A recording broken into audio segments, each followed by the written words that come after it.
de opinión. Contiene elementos de lenguaje, salud, sexo y violencia que pueden ser escuchados por niños, niñas y adolescentes sin supervisión de sus madres, padres, representantes o responsables. RCR presenta Buen Provecho, una producción nacional independiente con certificado número 22388 para dar cumplimiento al artículo 14 de la Ley de Responsabilidad Social.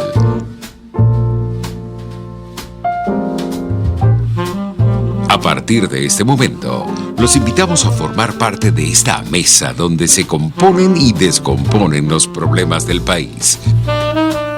Buen Provecho, con Thaís Peñalver.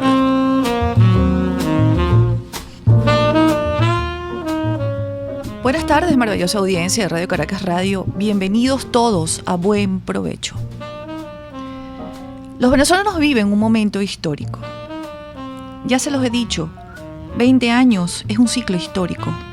Eso es lo que sostienen los historiadores y por lo menos una nueva generación. Estos casi 20 años son suficientes, también se los he dicho, para haber aprendido de qué va un país. ¿Qué significa eso de vivir en un país? Veo a algunos muy interesados en diferenciarse del pueblo y autoproclamarse ciudadanos. Bueno, también les he explicado aquí cuáles son las características de un ciudadano. ¿Qué hace? ¿Cuándo lo hace? ¿Cómo y dónde? Y también les he explicado que el pueblo somos todos. Podríamos decir que hace casi 20 años los venezolanos no sabían que la justicia es intocable y que atentar contra la democracia es un delito. Imperdonable esto. Pero parece que fue así, porque aquí nadie dijo ni esta boca es mía cuando otorgaron los sobreseimientos a los militares golpistas. Algunas voces se levantaron, pero cayeron en el vacío. Y ya saltarán a señalarme que fue Caldera, porque aquí siempre hay un culpable, menos los que viven aquí. También hay los engañados. Sí, a esos también les quiero advertir. Usted votó y usted lo puso ahí. Así que aquí nadie ha engañado a nadie y vamos a dejar de mentirnos. De manera que claro que fue Caldera, pero lo hizo atendiendo cartas, peticiones, solicitudes y emplazamientos de los supuestos demócratas. Y todo eso fue público y notorio. ¿Pero quién se quejó? Seamos honestos, no nos importaba el país. Eso fue en aquel momento. ¿Y ahora? ¿Sabe usted cuáles son los poderes del Estado? ¿Sabe qué pasó con ellos? ¿Quiénes lo permitieron? ¿Los ciudadanos? Bueno, porque permítanme decirles que donde hay ciudadanos, no hay quien toque un poder público del Estado. ¿Sabe usted cuáles son las instituciones del Estado y para qué sirven? ¿Sabe qué pasó con ellas? ¿Existen actualmente? ¿Sabe usted para qué sirven y a quiénes les sirven? Bueno, porque es que ya no quedan.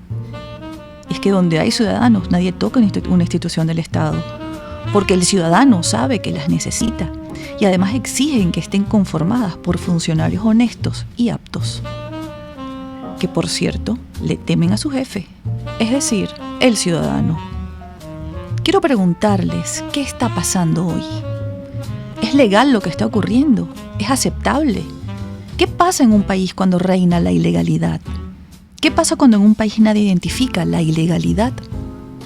¿No les parece que casi 20 años han sido suficientes para identificar la conformación jurídica de su país?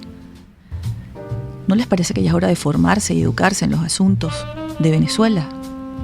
Se los recomiendo, porque solo las sociedades bien formadas y educadas son las que pueden construir una gran nación. Yo quiero expresar toda mi solidaridad con los diputados Julio Borges y Juan Requesens, y con todos aquellos a quienes se les ha violado la sagradísima inmunidad parlamentaria, que la ostentan, por cierto, gracias a usted y gracias a mí.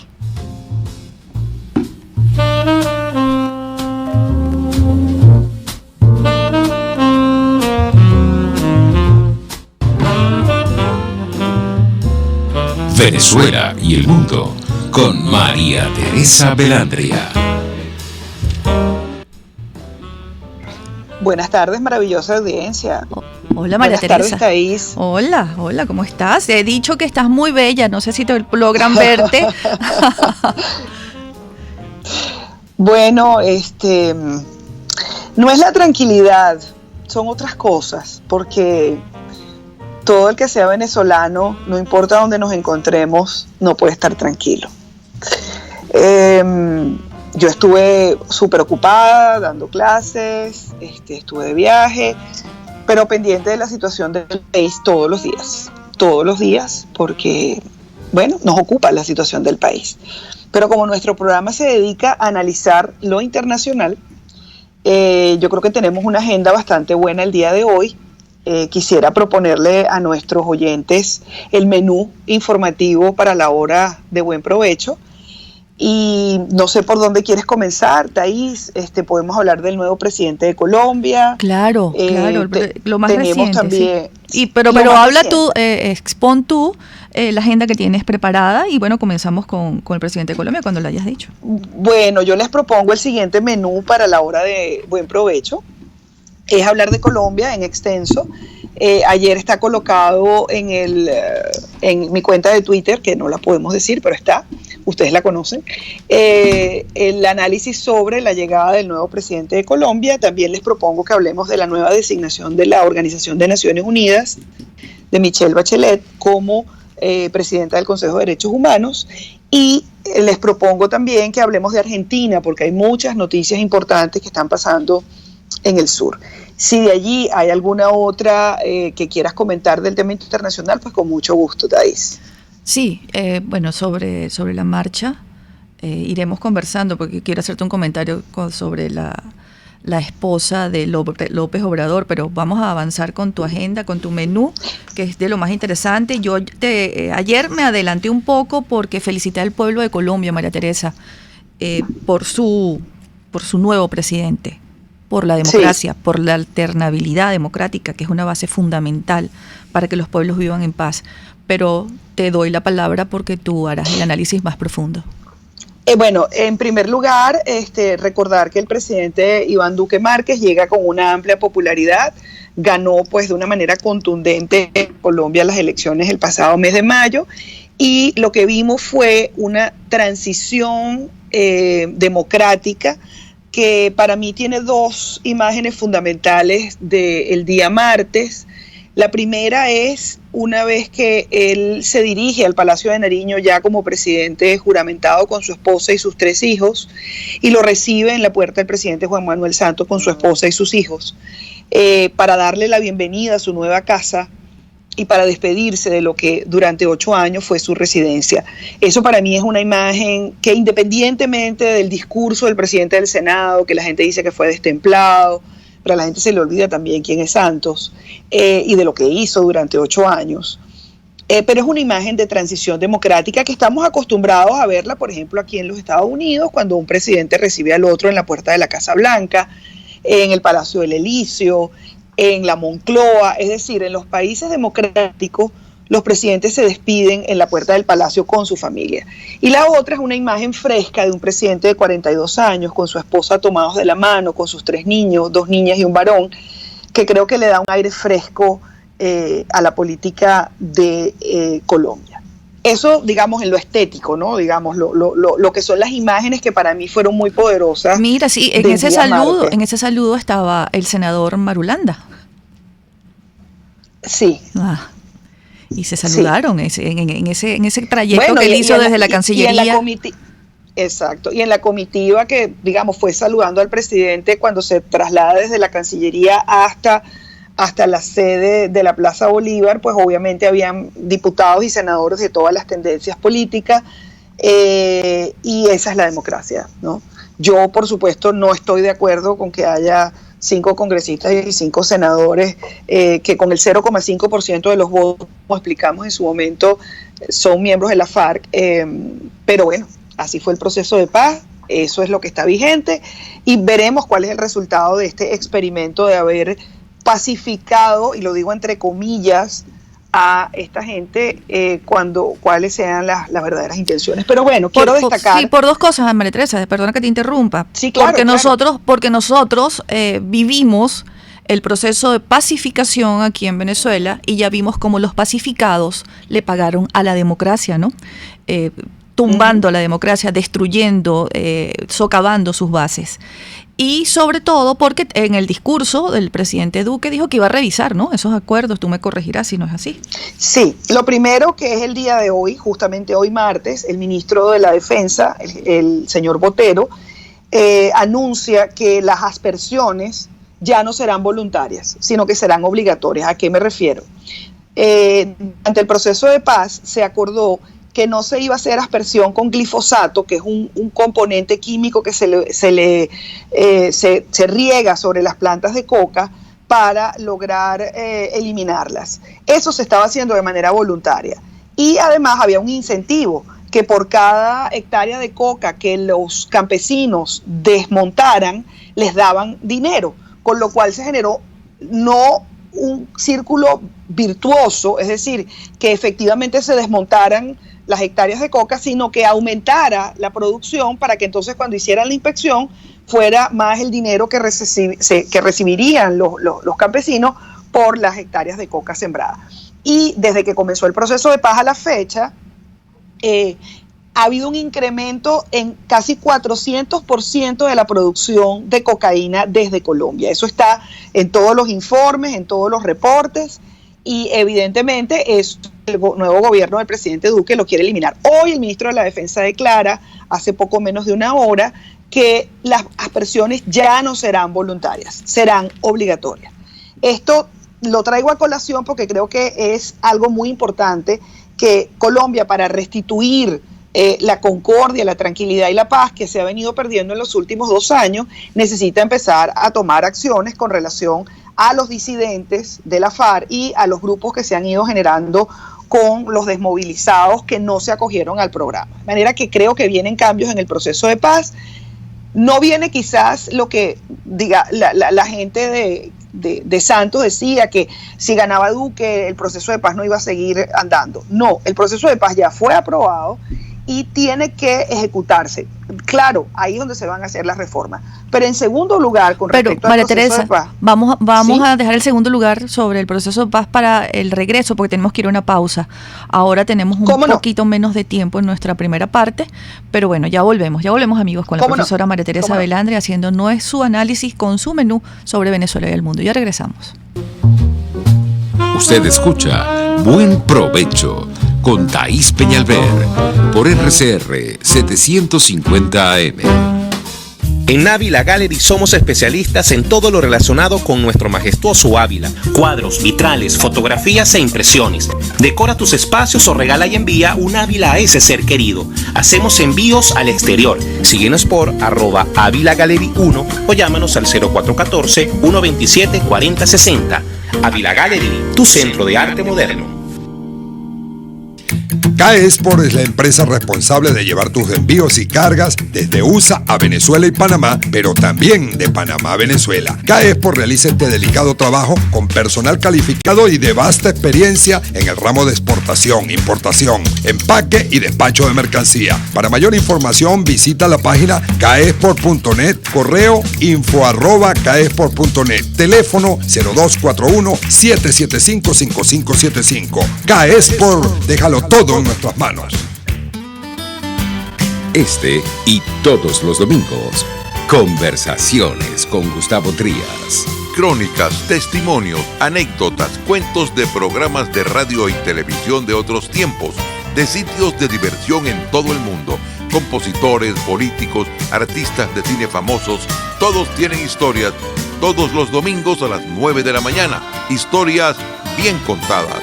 Sintonícenos a través de rcr.tv, @rcr750, la radio que se ve. Sintonícenos a través de Periscope, @rcr750, la radio que se ve. Los grandes temas se debaten en la mesa. Buen provecho con Thaís Peñalver, @rcr750. Continuamos amigos en Buen Provecho. Estamos conversando con la profesora María Teresa Velandria porque hoy es su espacio Venezuela y el mundo. tiene un menú delicioso para hablar sobre el mundo, porque es que en el mundo pasan cosas, María Teresa, y aquí todos los días es un agobio tremendo y no le permite a los venezolanos y a nuestra audiencia ver un poco más allá, así que hoy es un día fresco, un poco más fresco de lo normal. Y estabas haciendo un análisis del el análisis que él le pedí. El nuevo gobierno de Colombia. Exacto, y vas por la segunda parte de este proceso de paz. Te decía que el presidente Duque en su discurso de toma de posesión el martes señala que va a revisar de manera profunda las negociaciones con el ELN que se están desarrollando en La Habana. Un poco de referencia para nuestros oyentes: las conversaciones secretas con el ELN se iniciaron en Caracas en el año 2013-2014 y de allí pasaron a la ciudad de Quito, en Ecuador. A raíz del ataque donde murieron 3 periodistas en la frontera entre Ecuador y Colombia, que asesinaron a 3 periodistas este año, el presidente Lenín Moreno dijo que las conversaciones no se seguían realizando en ese país y se fueron a La Habana. Yo soy de las que creo que el ELN había estado esperando cómo era la ejecución del proceso de paz con la FARC para entonces ellos pedir más y exigirle más. La diferencia es que llegó un gobierno que no está dispuesto a concederle mucho más de lo que se le dio a la FARC, incluso creo que se le va a dar mucho menos. Así que creo que allí viene un debate interesante. No sé cómo va a desarrollarse este proceso, habida cuenta de que Venezuela fue proveedor logístico del proceso de paz con la FARC y también participa como uno de los países garantes, porque lo pidió así el ELN, en el proceso de paz con este grupo guerrillero. Al no tener una relación política de alto nivel entre el régimen de Nicolás Maduro y el gobierno de Iván Duque, pues yo creo que eso va a tener algunos tropiezos, y lo ha dicho el propio presidente Duque. Creo que eso con respecto al proceso de paz. Con relación al discurso de toma de posesión, tú reseñaste muy bien en tu cuenta de Twitter que un presidente que hablaba de la legalidad, un presidente que hablaba de los procesos, de las instituciones, del respeto al marco legal y al Estado de Derecho, era un demócrata. Y él hizo mucho énfasis en su discurso en el respeto a la legalidad, el respeto a las instituciones, en la no impunidad y en la lucha frontal contra la corrupción.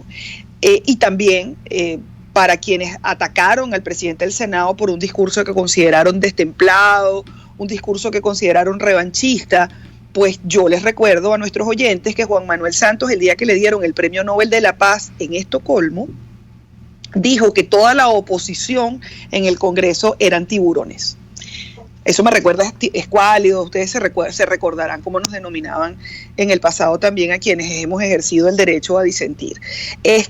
Y bueno, a la gente le pareció horrible, incluso a los propios colombianos no les pareció, dentro de su tradición democrática, que el presidente del Senado haya hecho las cuentas del gobierno de Juan Manuel Santos, y yo creo que era necesario. Más allá de eso, creo que fue un discurso conciliador, el de Duque, no el del presidente del Senado, llamando a la unidad de todos los colombianos. Me gustó mucho que dijo: abandonemos los ismos, los izquierdismos, los comunismos, es decir, vamos a abandonar los ismos y vamos a ser todos colombianos. Y en su primer trabajo ya como presidente, ayer visitó el archipiélago de San Andrés, acompañado del ministro de la Defensa y del Gabinete Social.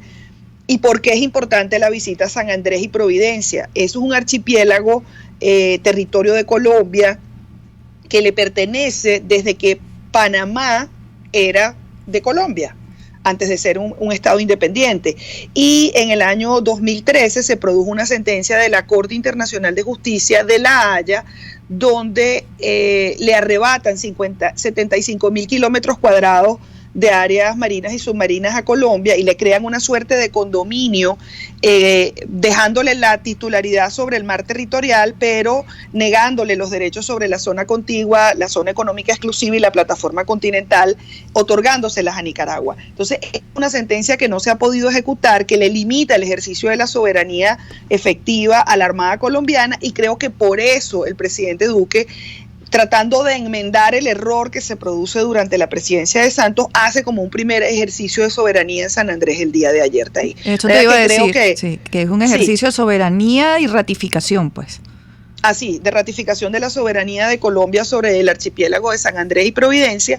Eso en lo que respecta a, digamos, el discurso, y me gusta su gabinete. Es un gabinete por primera vez en la historia paritario, 50% mujeres y 50% hombres, y la vicepresidenta, que bueno, es la doctora Marta Lucía Ramírez, fue ministra de Comercio Exterior, fue ministra de la Defensa, y la verdad que es una mujer que conozco personalmente, me honra haberla conocido en su lucha política, una mujer que nunca desistió en su idea de llegar a la presidencia de Colombia, y lo hace en la fórmula de Iván Duque, y creo que va a ser una gran aliada de la causa venezolana por la libertad, al igual que el presidente Duque. Y ahí entro entonces a analizar lo que creo que sería la relación con Venezuela, ¿no? Lo escribí, creo que van a venir tiempos muy, muy complicados en la relación binacional. No son consecuencia directa de la actuación del presidente Iván Duque, son consecuencia de una serie de errores que se vinieron cometiendo entre los dos gobiernos desde Chávez, quien desmontó el mecanismo de la globalidad, quien desmontó el mecanismo de las comisiones de vecindad, donde más nunca hubo un marco regulatorio entre Venezuela y Colombia, ni en materia de comercio, ni en materia de infraestructura, ni en materia de servicios, en nada. Todo lo que se había hecho se abandonó. Y luego Santos nunca dijo nada. Santos se dejó llevar, porque lo que le interesaba era el Nobel de la Paz y las negociaciones en La Habana, y durante muchos años cayó, miró hacia otro lado, extraditó a Walid Maclé a Venezuela y no a los Estados Unidos. En fin, podríamos hacer una lista muy larga de las cosas que se dejaron de hacer. Y Santos reacciona finalmente en el 2015, cuando se cierra la frontera de manera unilateral, y ya era muy evidente que no podía quedarse callado, porque eran los colombianos cruzando el río con sus enseres en la cabeza. De ahí en adelante se produjo un quiebre en la relación personal entre ellos. Ya Santos no tenía nada que perder, porque el proceso de paz ya estaba avanzando, y eso nos pone en una situación donde no hay embajadores. La relación está a nivel de encargado de negocios, porque Santos el año pasado mandó a llamar a consultas al embajador Ricardo Lozano. El presidente Duque ha dicho que no va a designar un nuevo embajador, por lo cual la relación va a seguirse manteniendo en un nivel mínimo histórico, y preocupa que al no haber mecanismos de diálogo y concertación en el cual se puedan llevar adelante la agenda bilateral, que es muy extensa, cualquier incidente, por pequeño que sea, puede desembocar en una ruptura formal de relaciones diplomáticas entre los dos países, como ocurrió en el año 2010 y en el año 1901. De manera que yo creo que no vienen buenos tiempos, creo que la relación está pasando por un momento muy malo, y creo que se puede poner peor, Thais. Sí, yo quiero dar fe de lo que dices de la vicepresidenta, porque también la conocí aquí en Venezuela, tuve la oportunidad de conversar con ella y hacer una entrevista para Venepress, y también se comprometió, me prometió que iba a luchar por Venezuela. En ese momento era candidata a la presidencia. María Teresa, también hay otro tema que es muy importante. 8 millones de colombianos que votaron por Petro. En paralelo a la toma de posesión, Petro convocó a la Plaza de la Hoja una concentración. No sabemos si por la lluvia se llevó adelante, pero allí hay una gran piedra en el zapato que tiene el presidente Duque. ¿Qué opinas? Mira, el presidente Duque tiene la obligación de hacer un buen gobierno para impedir que Petro sea presidente dentro de 4 años. No olvidemos que Juan Manuel Santos eliminó la reelección luego de que él se reeligió para un segundo mandato. Y yo creo que la eliminación de la reelección es saludable, y si no, que lo digamos nosotros. Con lo cual, 4 años son pocos para que Duque pueda consolidar el proyecto de la paz y llevarlo adelante con las reformas que sean necesarias, colocar a Colombia, además como él la soñó en el discurso, una Colombia de emprendimiento, de tecnología, de nuevos jóvenes, en fin, una Colombia que de verdad que te invitaba a soñar, que le ha ido bien a pesar de sus altibajos, que está creciendo económicamente, está, digamos, mirando hacia la Alianza del Pacífico como un mecanismo de integración que está funcionando muy bien, que creo que se va a ralentizar un poco con la llegada de López Obrador a partir de diciembre. Y Duque está obligado a hacerlo bien si queremos que dentro de 4 años haya un gobierno diferente en cuanto a las personas, pero que se mantenga dentro del cauce. A ver, Petro tiene 8 millones de votos, pero no, esos 8 millones de votos no son de él. Es decir, yo creo que Petro puede haber sacado él, es decir, en alianza con la FARC, el ELN, el M-19, en fin, y la izquierda tradicional colombiana, el 50%. Los otros 4 millones de votos, un poco más, un poco menos, son contra Uribe. Es decir, ahí hay que leer correctamente que había gente que no quería votar por Duque porque pensaban que Duque iba a ser un títere de Uribe. Y votaron contra Uribe haciéndolo por Petro. Mira que no hay un universo de 8 millones de votos de la izquierda dentro de Colombia. La izquierda tradicionalmente tiene 15%, imaginemos que subió a un 25%, pero no para tener 8 millones de votos, y eso te lo dicen los colombianos, no es una opinión estrictamente de María Teresa Belandria. Yo creo que ahí hay una lectura, y Duque sabe que tiene esa espada de Damocles en su espalda de impedir que por la vía electoral, democrática, electoral, llegue un gobierno de izquierda como la izquierda revanchista que está planteando Petro, y si no, veamos esa concentración que no tuvo, se realizó, fue muy pequeña, pero que ya sabemos cuál va a ser la tónica de la oposición que va a plantear Petro al gobierno de Duque desde el primer día. Y hablando de izquierda, y no sé cuál es tu parecer, ha sido designada Michelle Bachelet como representante de los derechos humanos en la ONU. ¿Cómo te parece? Mira, ella ya ejerció ese cargo, digamos, ella vuelve a la ONU, tiene que ser ratificada por la Asamblea General de septiembre, yo no creo que tenga ninguna duda, no olvidemos que la ONU, digamos, la ONU está colonizada por la izquierda desde hace muchísimos años, incluso los cargos burocráticos que hacen que la ONU funcione, todos tienen su corazón hacia la izquierda. Yo lo dije en mi cuenta de Twitter, lo voy a ratificar públicamente. Michelle Bachelet, cuando fue directora de ONU Mujer, en el año 2010 al año 2013, antes de que fuera precandidata y luego presidenta por segunda vez, no recibió a María Corina Machado, quien le había pedido una audiencia en el año 2011 para entregarle el expediente de María Lourdes Afiuni.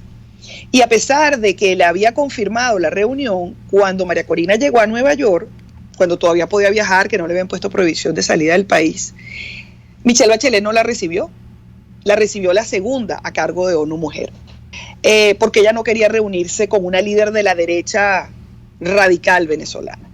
Eso fue en la primera oportunidad. En la segunda oportunidad, María Corina fue a Santiago de Chile, invitada por el Congreso, y se estaban desarrollando las elecciones primarias para elegir los candidatos a la presidencia, lo que a la postre terminó ganando Michelle Bachelet.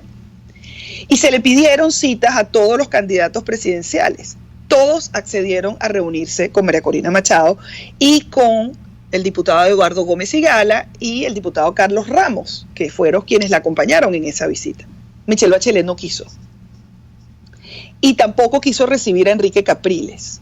Es decir, ella no tiene ninguna simpatía por la causa venezolana. Y por último, en el año 2014, vinieron un grupo de parlamentarios chilenos de la Concertación, del PRO, de la derecha chilena, a Venezuela a verificar, a tratar de visitar a Leopoldo López, y allí se llevaron preso a Felipe Cuevas, que era el secretario juvenil de la UDI, que es un partido de la derecha chilena. Solo en ese momento Michelle Bachelet hizo algo, mandó a un diputado comunista en un avión de la presidencia de Chile a que rescatara a este joven que se lo habían llevado al SEBIN. De manera que con ese historial, yo dudo mucho que la señora Michelle Bachelet, que va a ser ratificada, no me queda ninguna duda, sustituye al príncipe que hasta ahora había ejercido el cargo, que había sido muy firme y cuyo informe de abril de este año sobre la situación de derechos humanos de Venezuela es realmente una pieza que hay que leer. Yo ya lo hice. Yo no albergo ninguna esperanza en que la señora Michelle Bachelet vaya a mover un dedo en el caso venezolano. De manera que no es una buena noticia en lo personal, y lo digo públicamente, no albergo ninguna esperanza con su designación. Bueno, van a estar felices todos los progres del mundo con ella. Afortunadamente, María Teresa, tenemos a Beatriz Becerra, eurodiputada liberal, quien va a publicar un libro en breve, no sé si ya lo ha publicado, en el Parlamento Europeo, en la vicepresidencia de Derechos Humanos. Tenemos que ir a una pausa, María Teresa, y estoy absolutamente de acuerdo contigo sobre Michelle Bachelet y esa izquierda que ejerce agazapada en la ONU. Ya volvemos, amigos. Ya volvemos. Usted escucha Buen Provecho con Thaís Peñalver por RCR 750 AM. Son las 12:38. Puedes seguirnos en nuestras redes sociales. En Twitter, @RCR750, la radio que se ve. Pluralidad contigo. Respeto contigo.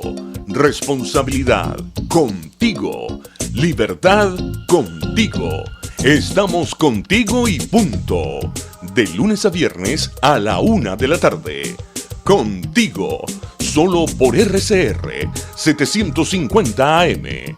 Porque lo bueno une. La política vista con ojo clínico. Yo voy a repetir las palabras del señor Wael Gonin. Ningún país avanza cuando la sociedad está dividida de este modo. Y el principal rol del presidente de la República es el de unir.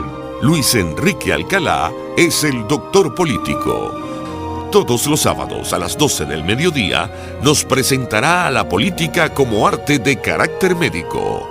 Doctor Político, solo por RCR 750 AM. Porque lo bueno une. Les estamos presentando Buen Provecho con Thaís Peñalver, solo por RCR 750 AM. Continuamos, amigos, acá en Buen Provecho. Estamos conversando con la profesora María Teresa Velandria. Quiero recomendarles un trabajo, un análisis que realizó ella en las últimas horas. Está en su cuenta de Twitter. Duque versus Maduro. Nueva crisis en el horizonte. Los invito para que estén informados y documentados. Y además les recuerdo que la profesora María Teresa Velandria es experta, especialista. Su experticia es el tema colombo-venezolano y todo lo que tiene que ver con la frontera. Antes de continuar con ellas, y tenemos una llamada ya al aire, me piden ayuda a la familia del señor Harry González, de 71 años. Él es un paciente con Alzheimer y está desaparecido desde el lunes 30 de julio en la urbanización Club de Campo San Antonio de los Altos, Estado Miranda. Repito, el señor Harry González, 71 años, es paciente de Alzheimer. Por favor, si lo han visto deambulando por allí, comuníquense al 0414-721-3963. Repito, 0414-721-3963. El señor Harry González. Para eso tenemos una llamada en línea. Adelante. Por favor, nos dice su nombre y de dónde llama. Buenas tardes. Buenas tardes. Les saludo Jorge Suárez. Buenas, Jorge. Adelante. Buenas tardes a la profesora Velandria. Miren, buenas tardes. Tres preguntas, pero muy corticas y de desarrollo bastante breve. La primera observación, vamos a decirlo así. Para Michelle Bachelet también tiene su problemita, digamos político o de propaganda izquierdista, mientras esté también Nikki Haley al frente de las Naciones Unidas, pienso yo, ¿no? Es un hueso duro de roer también para las personas que están en contra de las libertades democráticas. Lo segundo que quería preguntarles es con el papel de Álvaro Uribe. Si Álvaro Uribe se separó o no se separó del Senado en Colombia. Y la tercer punto que quería preguntarle es si usted cree que realmente sea cierto que el presidente Duque va a llevar acciones hasta la Corte Penal Internacional en el caso de Venezuela. Muchas gracias. Y tenemos otra llamada, María Teresa, para que respondas, sí, cómo no, ambas. Alonso Becerra, desde el Valle. Buenas tardes, buen provecho. Felicitaciones, María Teresa, por ese análisis que has hecho de la situación de Colombia. Y ciertamente, tú insististe en más de una oportunidad. Si gana Petro, no vuelven a tener más elecciones, y si las tienen, las van a tener como ya lo hemos tenido acá en Venezuela, ¿verdad? Y otra cosa, Thaís, te recuerdo que el libro de Beatriz Becerra es "Eres liberal y no lo sabes". Buenas tardes. Gracias, Alonso. Buenas tardes. Gracias, Alonso. Que estuvimos en un programa excelente, María Teresa, con la eurodiputada. Sí, fantástico. No, yo lo escuché, lo escuché. Sí. Ella es una maravilla, de verdad. Sí, sí. Beatriz es una maravilla. Y mientras tengamos gente como ella en el Parlamento Europeo levantando la voz por nosotros, creo que nos damos por bien servido. Yo estoy totalmente de acuerdo con lo que decía nuestro primer oyente, y me disculpa que no recuerdo el nombre. Nikki Haley, que es la embajadora de los Estados Unidos en la ONU, es un hueso duro de roer. Es una mujer muy bien preparada, que acaba de estar ayer en la frontera entre Venezuela y Colombia, visitando todo esto, constatando de primera mano la crisis humanitaria que está ocurriendo en la frontera. Y ella forma parte del organismo que toma las decisiones de Naciones Unidas, que es el Consejo de Seguridad.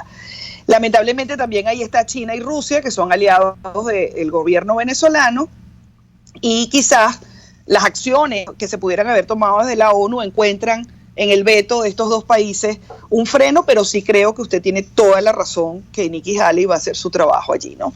En segundo lugar, Álvaro Uribe no se separó. Él mandó la carta de renuncia, pero justamente cuando la iban a aceptar, se descubre la trama mediante la cual todo había sido un montaje, y el testigo que utilizan para acusar a Álvaro Uribe declara él mismo que fue conminado a que declarara contra el presidente, de manera que retuvieron la carta de renuncia y él está incorporado plenamente en el Senado de Colombia. Y en tercer lugar, el presidente Duque, cuando fue candidato, dijo que iba a llevar adelante la denuncia ante la Corte Penal. Ahora, como presidente, imaginamos que se va a juntar al coro de voces que desde Ecuador, Perú y Chile, incluso Argentina, dicen que van a llevar adelante la denuncia, con lo cual se activaría el artículo 14 del Estatuto de Roma y dejaría de ser un caso en examen para convertirse ya en un caso de investigación que pudiera derivar en órdenes de arresto internacional contra los supuestos responsables de la violación del derecho internacional humanitario y específicamente del artículo 7 del Estatuto de Roma. ¿Ahí? Tenemos un minuto y tu menú todavía no hemos llegado nos faltó Argentina. Sí, bueno, es el postre, ¿no? Es el postre, porque tenemos los dos platos principales, ya los hemos consumido. Sí. Tienes Argentina. Oye, pero y un minuto. Argentina, es que me disculpan que aquí se va la luz cada 15 minutos, pero no por falta de energía eléctrica, sino para que uno cada 15 minutos se levante de la silla, por si acaso ven que me quedo en oscura. Miren, el caso de Argentina está bien interesante, porque hace unas 2 semanas, un señor que era chofer de otra persona, durante 10 años, es decir, durante la presidencia de Néstor Kirchner más la presidenta de Cristina, anotó en unos cuadernitos de colegio todo lo que sus jefes hacían y todo lo que a él le habían pedido que hiciera. Ahí están anotados todos los casos de corrupción del gobierno de Néstor Kirchner, que por cierto ayer el Parlamento del Ecuador votó para que se retirara la estatua de Néstor Kirchner de la sede de UNASUR, porque representa un símbolo de la corrupción. Bravo por los ecuatorianos. Y este señor apuntaba: fuimos a la casa de fulano de tal, ahí llevamos un bolso con no sé cuántos miles de dólares, regresamos y ese bolso se lo llevamos al empresario tal. Es decir, esto es la operación Lavallato de Brasil, que pone a Lula en la cárcel, pero con unos documentos que los pueden leer en los portales, están ya publicados totalmente. Bueno, es que ni mandado a hacer, pues. De manera que allí están los elementos de corrupción solamente, de pago de sobornos, pago de extorsiones, pagos de sobreprecios, es decir, todo lo que se puedan imaginar de que este señor fue apuntando durante 10 años todo lo que sus jefes hacían. Ese es un elemento de Argentina. El segundo es que el vicepresidente Amado Boudou, que era el vicepresidente de Cristina, está preso y le acaban de dictar 5 años por uno de los casos de corrupción. Y detrás de esto viene Cristina. Macri ha sido muy cuidadoso porque ella es senadora en ejercicio y tiene inmunidad, pero creo que el caso del asesinato del fiscal Nisman, más todo esto que vemos de corrupción, va a hacer que finalmente esta señora se le allane quizás la inmunidad parlamentaria de acuerdo al procedimiento legalmente establecido. no como pasa en nuestro país, y pueda terminar entonces frente a la justicia argentina, porque bueno, ya es tan evidente todo lo que se robaron que no lo pueden ocultar. Y por último, porque creo que no nos quedan tantos minutos, ayer también se votó en el Senado de Argentina, estaba en discusión la reforma de la ley de aborto. Es una ley de 1921 que no permitía el aborto legal. El debate en Argentina se dio en todos los espacios, incluyendo el espacio de ¿cómo se llama? El Congreso. En las calles hubo un enorme debate, quienes estaban a favor, quienes estaban en contra, es decir, todos los ciudadanos tomaron partida. Miguel Ángel Martínez Meucci escribió en su cuenta de Facebook lo importante que era un debate democrático, ciudadano, en un tema que cada quien tiene una posición, de manera que se votó finalmente que no, es decir, no es que las mujeres no puedan abortar, sino que no es legal. Y lo que se estaba tratando de reformar era que el aborto fuera legal para impedir las muertes que se ocasionan por los abortos clandestinos. Ahora no se puede volver a discutir la ley hasta 2019, pero fue una lección de democracia importantísima ver el debate del día de ayer en el Senado de Argentina. Pluralidad, diversidad de pensamientos, y así es como se hacen las leyes. Vamos a una pausa. Así es. Ya volvemos, amigos, con más de Buen Provecho. Conéctese con nosotros en señal abierta o por rcr.tv, la radio que se ve. Y síganos en Twitter, @rcr750 y buen provecho. Si buscas cauchos especiales y específicos para tu rústico, te recomiendo Cauchera Fran Luis, donde los consigues como tú quieres, al mejor precio y con las mejores promociones. Bajando por la avenida Baral, al final, al lado del banco, teléfono 0212-481-1752. Correo caucherafranluis72@gmail.com. Cauchera Fran Luis, tu mejor opción. Cuando pienso en frescura, pienso en Central Madeirense.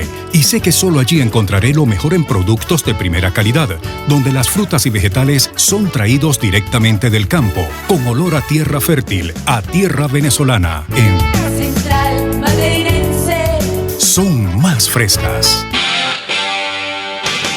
RCR 750 AM. Porque lo bueno une. Puedes seguirnos en nuestras redes sociales.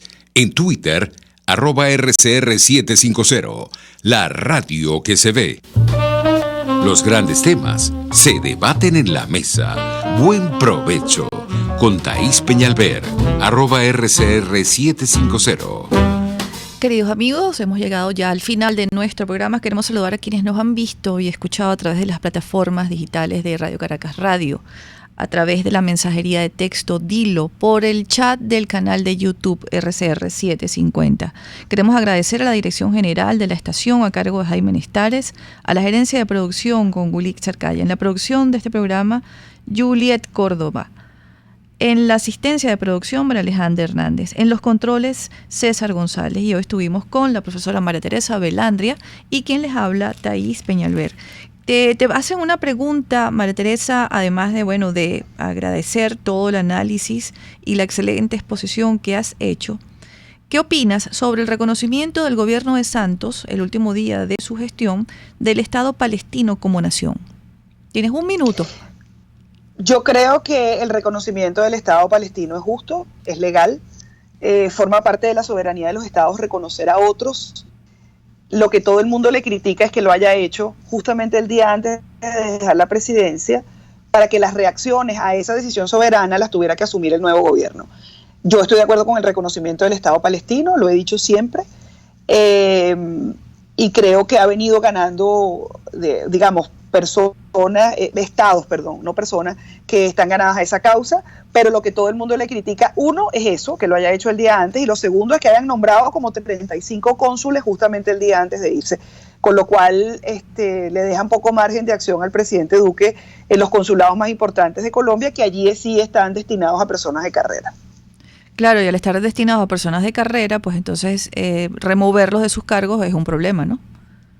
No, ya es un gobierno democrático, no lo van a hacer. Ahora, El caso de la Embajada de Venezuela a mí me dio mucha tristeza porque creo que es primera vez en la historia que en una toma de posesión de un presidente de Colombia no había ningún representante de Venezuela, ni siquiera un embajador.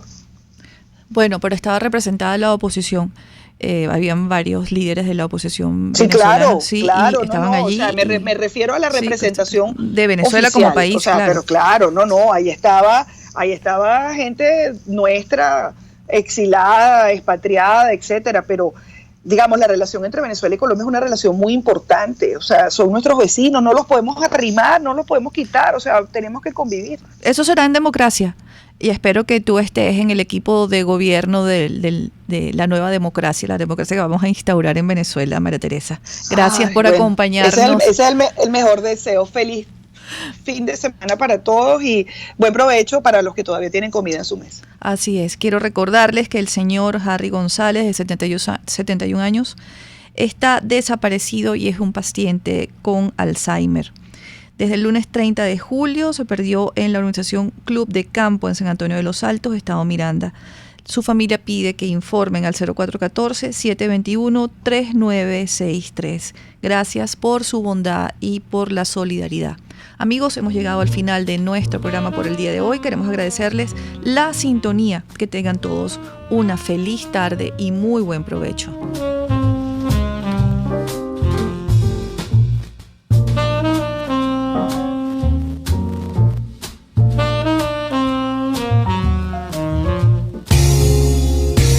RCR presentó Buen Provecho con Thaís Peñalver. RCR 750 AM, porque lo bueno une.